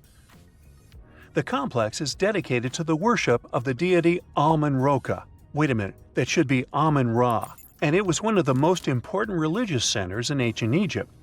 The Karnak Temple consists of several temples, chapels, and other buildings, including the Great Temple of Amun, the Temple of Khonsu, and the Temple of Ptah. Ptah! The Great Temple of Amun is the largest and most impressive temple in the complex, with massive columns, statues, and other decorations. One of the most famous features of the Karnak Temple complex is the Avenue of Sphinxes, which is a long avenue lined with Sphinx statues that leads from the entrance of the complex to the Great Temple of Amun. Another notable feature is the Hypostyle Hall, which is a massive hall with 134 columns that are over 70 feet high. The Karnak Temple complex is a popular tourist attraction and a UNESCO World Heritage Site. It's considered one of the most important archaeological sites in Egypt and provides a fascinating glimpse into the religion and culture of ancient Egypt. Hey, we can't hop on the next flight and leave Egypt until we see the Pyramid of Djoser. It has another name, by the way. It's also known as the Step Pyramid. This ancient Egyptian site is located in Saqqara. It was built during the 27th century BCE for the pharaoh Djoser by his architect Imhotep, who is considered one of the most important figures in Egyptian history. People believe this pyramid is the first monumental structure built entirely of stone and is an important example of early Egyptian architecture. The pyramid originally stood at 203 feet tall and was surrounded by a complex of buildings and courtyards. It was constructed in 6 layers, each smaller than the one below it, giving it the distinctive step-like appearance. The pyramid was used as a burial place for Pharaoh Djoser and was surrounded by a vast necropolis that contained the tombs of many other important officials. The Grateful Dead? The Pyramid of Djoser has several renovations and additions over the centuries, including the addition of a limestone casing that covered the original step structure. However, much of the pyramid was destroyed over time, and today only the central core remains. Despite this, it remains an important archaeological site and a popular tourist attraction in Egypt. Alrighty, we're ready to move on. There's one more pretty recent discovery we gotta see today. The Tower of Jericho was only discovered during excavations in the 1950s and 60s. It's an ancient stone tower located in the city of Jericho in the West Bank. Just like Göbekli Tepe, this one is believed to be one of the oldest stone structures in the world, dating back to approximately 8000 BCE. The tower stands at over 28 feet tall. It's made up of 2 main sections, an inner tower and an outer tower, which are connected by a series of stairs. The purpose of the Tower of Jericho is not entirely clear, but it is believed to have served as a defensive structure or a watchtower. It may have also had religious significance, as it was located near a sacred spring. The Tower of Jericho is a significant archaeological site and has provided valuable insights into the early history of human civilization. It's open to visitors and is a popular destination for tourists interested in ancient history. Now, this ancient site even got attention from Netflix, and they made a movie where the action takes place in Mohenjo-Daro. This site was a major center of the Indus Valley civilization in present-day Pakistan. Mohenjo-Daro was one of the largest cities of the ancient world, with a population estimated to have been around 40,000 in its peak. Trust me, that must have been a crazy megalopolis back then. The city was notable for its advanced urban planning, with sophisticated drainage and sanitation systems, and its impressive architecture, including the Great Bath and the Granary. Mohenjo-Daro was abandoned around 1900 BCE, and its ruins were only rediscovered in the 1920s. Today, it is a UNESCO World Heritage Site and an important archaeological site for the study of ancient South Asian civilization. We're heading to a teeny-tiny country that has quite an impressive history. Welcome to Malta. The Xigantia Temples are a Neolithic site located on the Mediterranean island of Gozo. They're probably one of the oldest freestanding structures in the world, dating back to around 3600 to 3200 BCE. The temples consist of two megalithic structures, each with multiple rooms and altars. The name Xigantia means giant tower in Maltese, as people believe that only giants could have built such massive structures. The temples are believed to have been used for religious purposes and are considered to be an important example of prehistoric architecture. They were added to the UNESCO World Heritage List in 1980. Well, you must be pretty tired, but there's one more place we gotta visit today. Our plane is already landing in Armenia, and we're here to see the Temple of Garni. Look, this one is well preserved. This temple dates back to the 1st century CE. It was built by King Tiridates I as a dedication to the sun deity Mir. Sadly, the temple was destroyed in the 17th century during an earthquake, which is quite a common thing for this area, but it was later reconstructed in the 20th century. Today, it's a popular tourist attraction and is also listed as a UNESCO World Heritage Site. Tourists visit them daily, scrambling for the perfect selfie with some of the world's best-known attractions. But I'm sure you're unaware of these little secrets some of these places are hiding. I promise that today you will look at these world-famous monuments in a new way. Did you know that the Statue of Liberty has a second name? The Liberty Enlightening the World. And what's hidden in a box under the statue, right here? This massive structure stands watch over the entrance to New York Harbor, welcoming travelers from around the world. And there's a lot about this beautiful lady that may surprise you. Designed by sculptor Frédéric Bartholdi, France gifted it to the United States in 1884. That's a pretty nice present, but there was a catch. Already built and much too big to move, it was dismantled entirely, packed into 200 crates, and shipped across the ocean. Then, workers put it back together in New York like a giant 3D puzzle. And though many assume the statue is made of stone, it is not. The outside is actually thin sheets of metal. Originally, Bartholdi wanted these sheets to be made of pure gold, creating a truly impressive sight. But at 305 feet tall, the expense was too great. He opted for copper, a cheaper material instead. The one drawback: copper turns green over time. When the metal comes in contact with oxygen, it results in a chemical reaction called oxidation. The Statue of Liberty was originally the color of a shiny new penny. Not as impressive as gold, but pretty spectacular. For 25 years, it changed to a darker brown.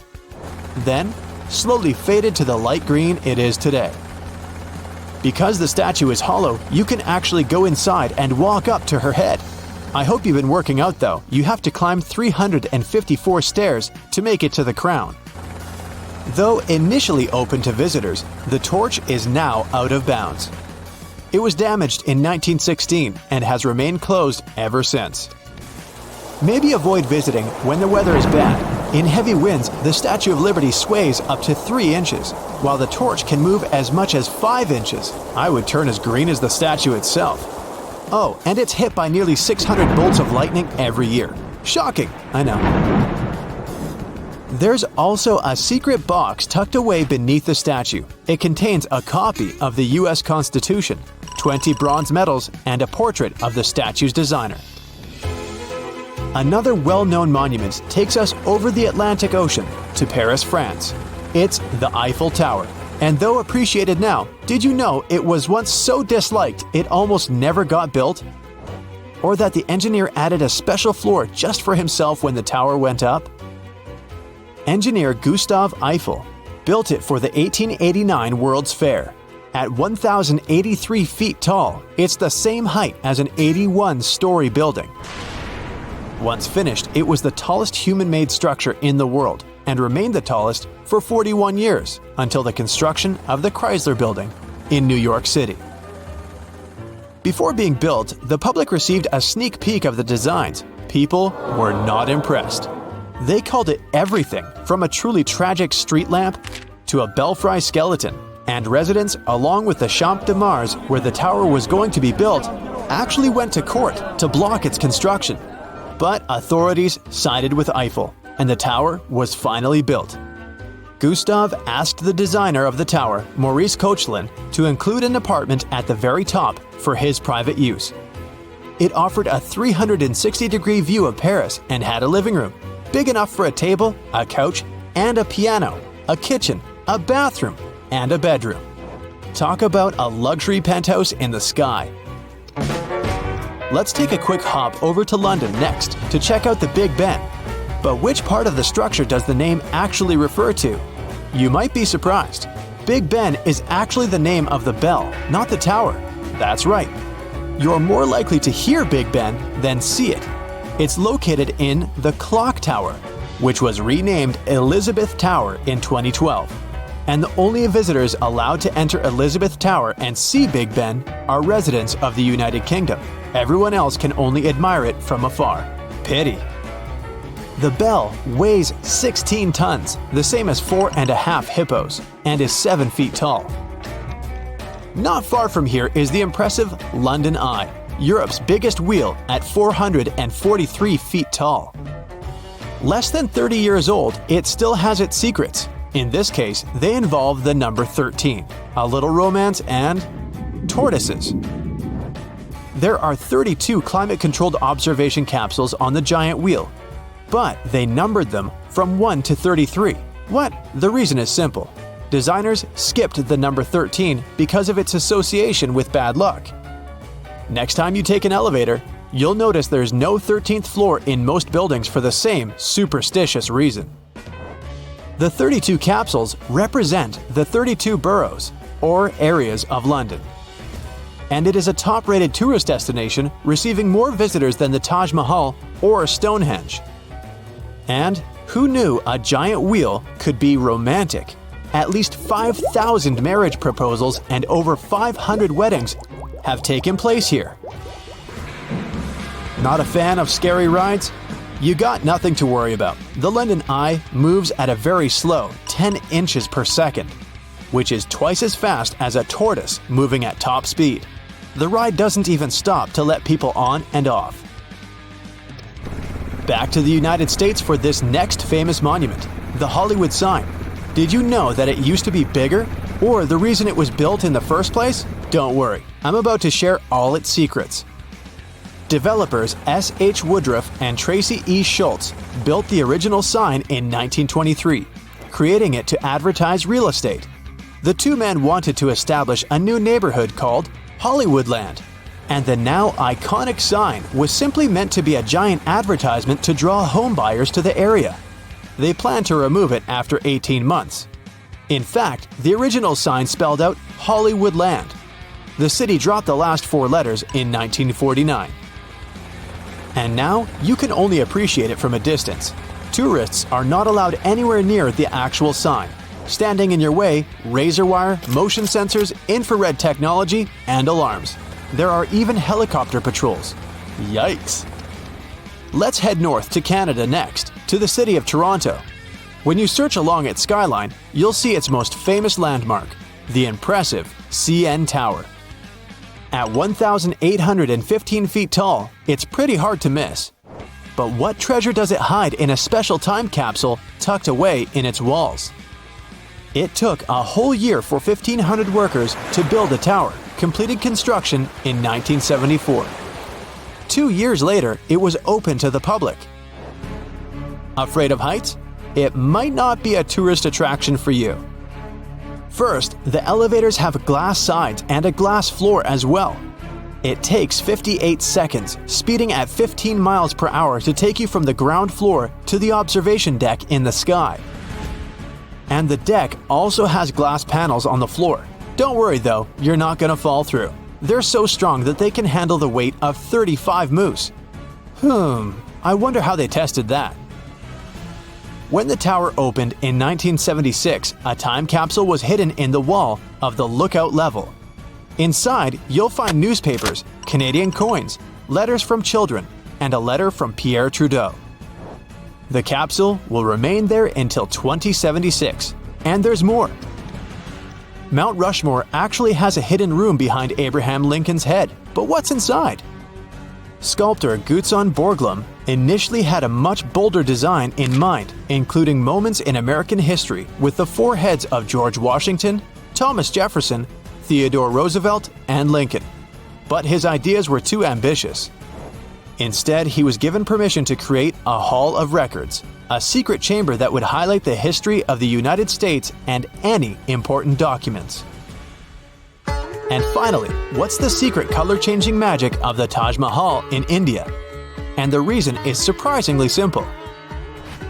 The large building can be found in the city of Agra in the northern part of the country. It was built by Shah Jahan as a monument and a tomb for his wife, Mumtaz Mahal. Construction started in 1632 and wasn't completed until 1647. White marble covers the outside of the building and is decorated in jewels like lapis lazuli, jade, turquoise, and amethyst. These are placed to create geometric and floral patterns. But if you look at photos of the building, it doesn't always look the same. The color changes depending on the time of day. It has a lot to do with how the sun reflects off the marble. It may seem pinker at dawn, pure white at noon, and an orange bronze at sunset. Some evenings it may even look translucent blue. A second building was planned, designed by the Shah himself. It was a dark reflection of the original. Instead of white, the plan called for black marble. They never completed it. It's incredible how even more impressive these already cool monuments seem when you know a few of their secrets. Hello, Brightsiders! Do you know what's hidden inside President Lincoln's head or at the Grand Station Terminal in New York? Today, I will reveal secrets about America's best-known landmarks you have never heard of. At the towering granite faces of Mount Rushmore, there's a hidden chamber inside President Lincoln's head, built initially to hold essential documents from US history. The original plan was to create a much larger carving of several vital moments in American history. Unfortunately, it was far too complicated to be completed, and a Hall of Records was chosen instead. The construction stopped for many years with the room left unfinished. However, the project was revived in late 90s and they completed the chamber. The hidden room tells the US's story to future generations, a time capsule of American history. Sadly, tourists can't access the secret room as it's too difficult to reach. Anyone running through the Grand Central Terminal to get to their train on time knows that you work up quite a sweat. Some hidden Manhattanites are also working up a sweat somewhere else at the station. Few commuters realize that the Grand Central Terminal has been home to a tennis club for decades. It mainly serves local sports fans and corporate groups, so most people don't even know it exists.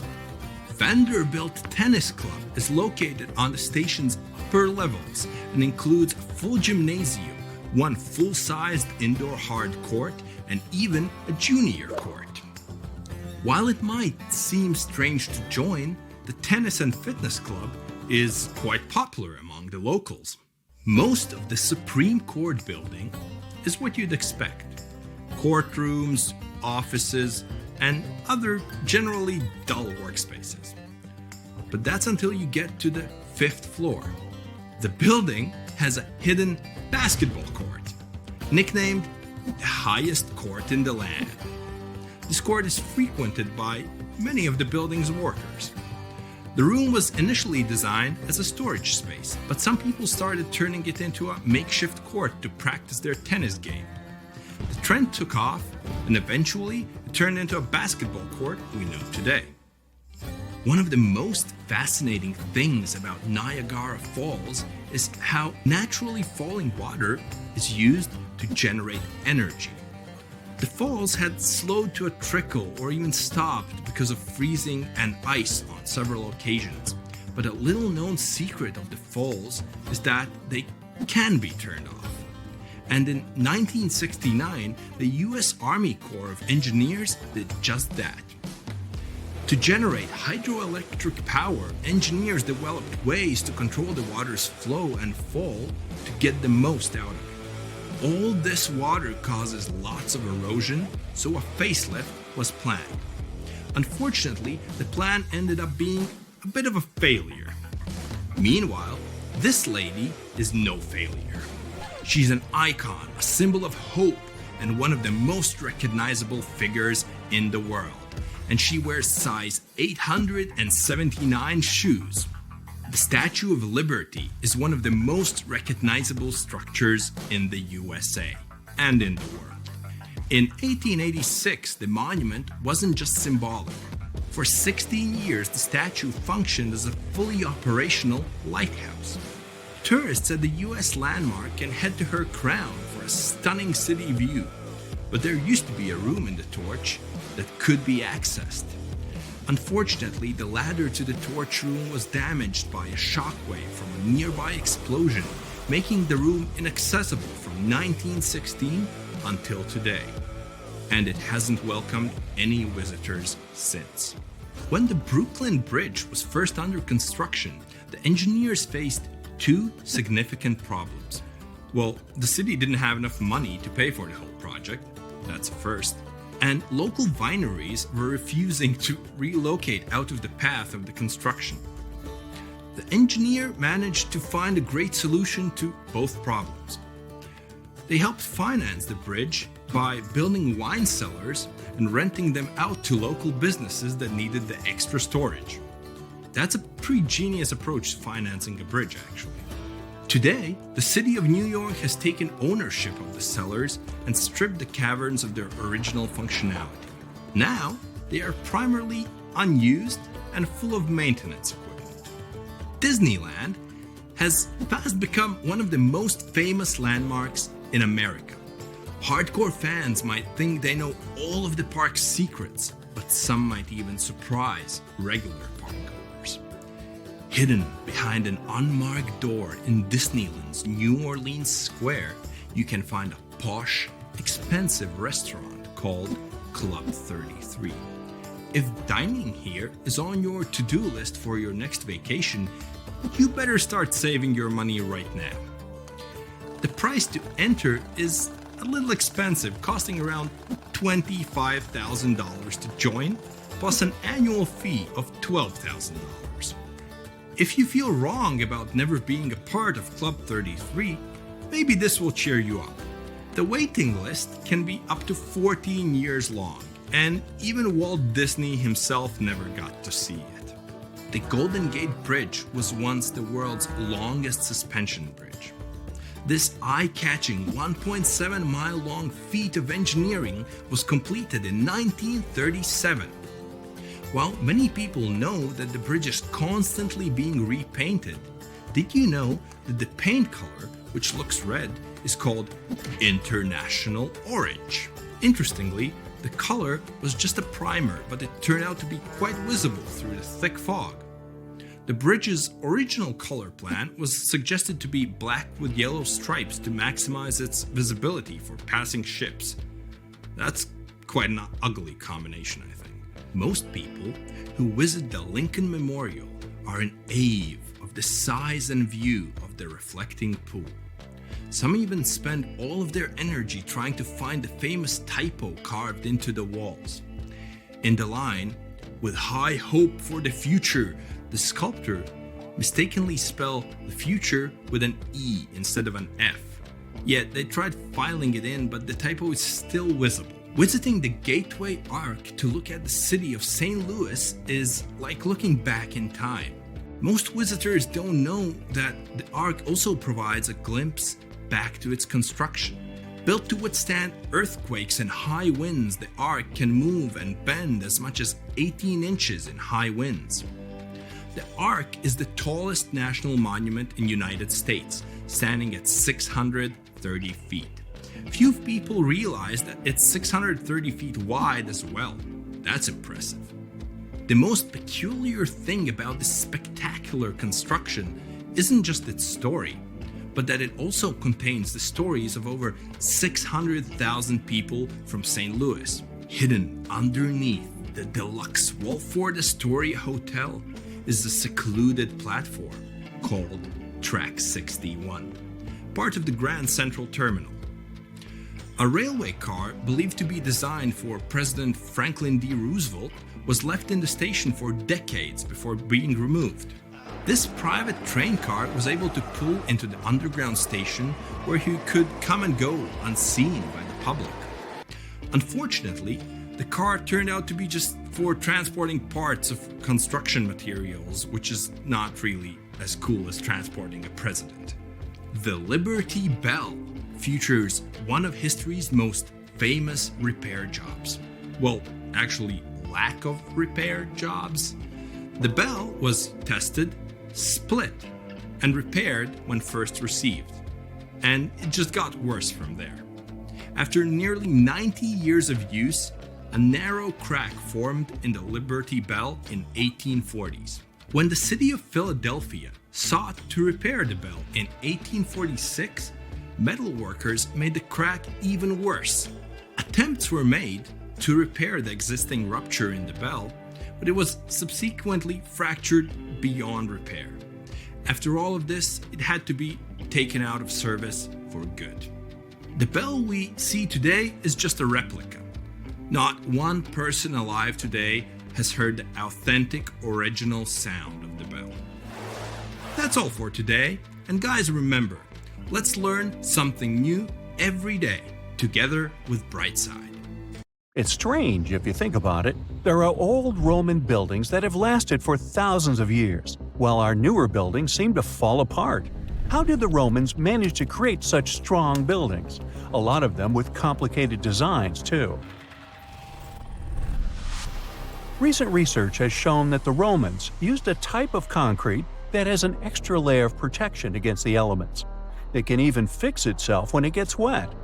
This discovery not only explains why these buildings have lasted for thousands of years, but it can also help us make cement in a way that's more natural and resistant. A recent study shows that Romans used volcanic ash in their concrete mix to make it stronger, especially when it was near the ocean, where the air is naturally more humid and could naturally cause more damage. These days, we make concrete out of sand, rocks, water, and a special kind of cement called Portland cement. This cement itself is made by cooking limestone, clay, and other substances in very hot ovens that reach over 1400 degrees Fahrenheit.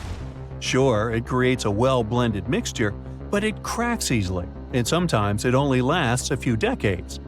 There's one more interesting feature of this amazing Roman concrete. It has small white bits of calcium called lime clasts that stay inside the concrete and do not disappear over time. At first, it may not seem that attractive because it's not as smooth as the concrete we use today. And for many years, specialists used to think that having small pieces of lime in concrete was a bad thing because they thought it made buildings less resistant. But researchers found out that these tiny pieces actually help the concrete fix itself. I wish I could fix myself that easily.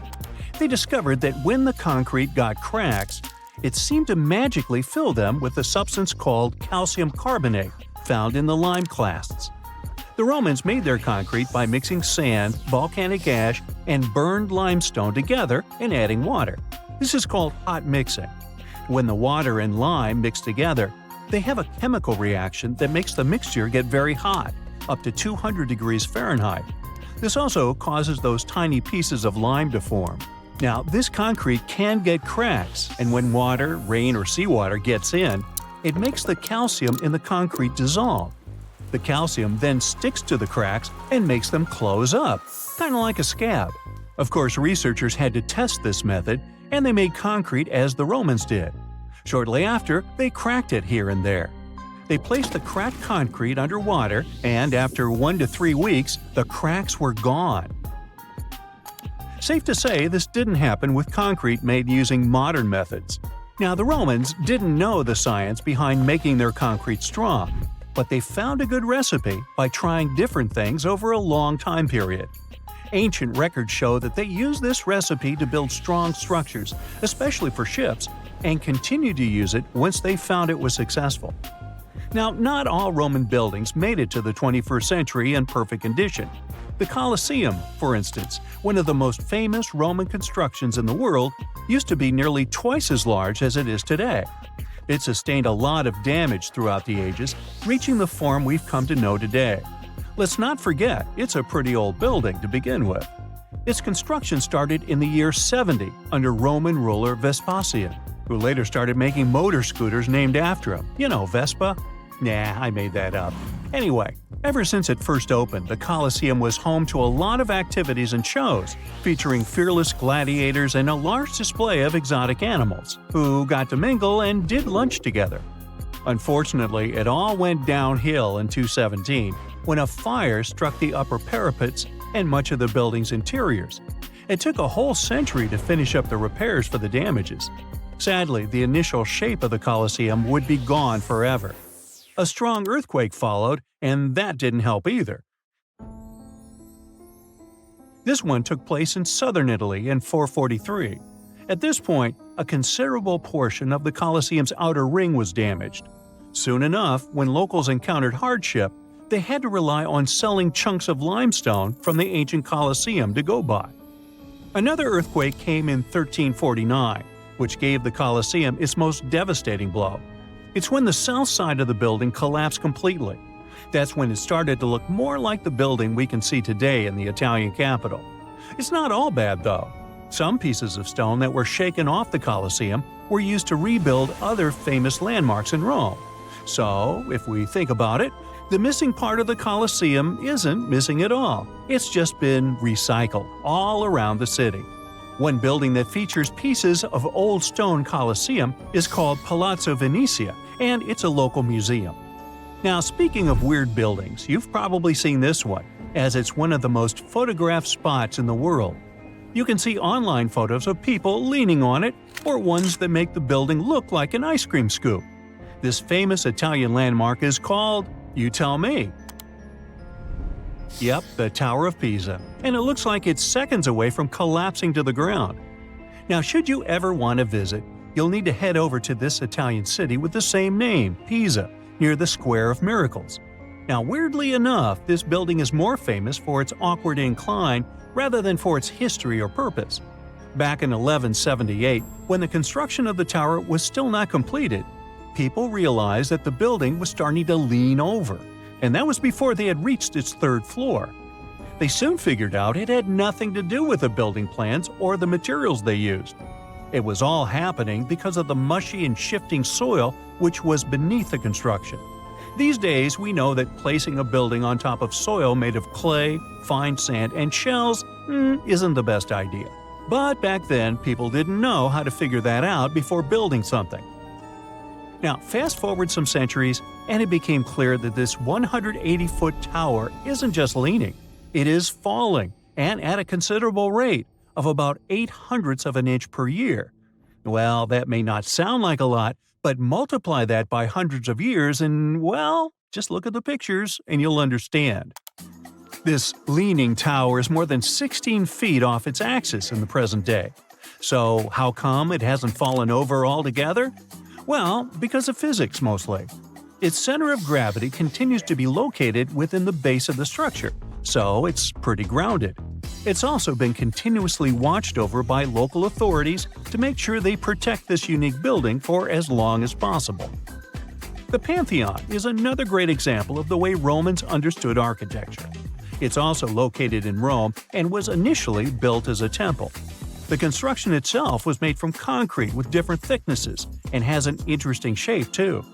Back in the day, Romans believed the Earth was like a disc, which was covered by a dome-shaped sky. So they modeled the Pantheon sticking to this idea. Light comes into the temple through a hole in the dome, shining down on the floors and walls, showing the movement of the sun. It's also one of the best preserved ancient Roman buildings. It's no wonder many other buildings have been made to look like it. In the U.S. alone, the U.S. Capitol, the Jefferson Memorial, and the National Gallery in Washington, D.C. are all said to be modeled after this ancient construction. The famous painter Michelangelo was so impressed by this building that he believed some unnatural force must have helped in its construction. The place where it stands is also very special because of the story behind it. Legend has it that the founder of Rome, Romulus, was lifted to the ancient Roman higher spirits on the wings of an eagle from this exact location. Apparently, it was a talon show. Get it? Talons? Eagles? Okay, gotta go.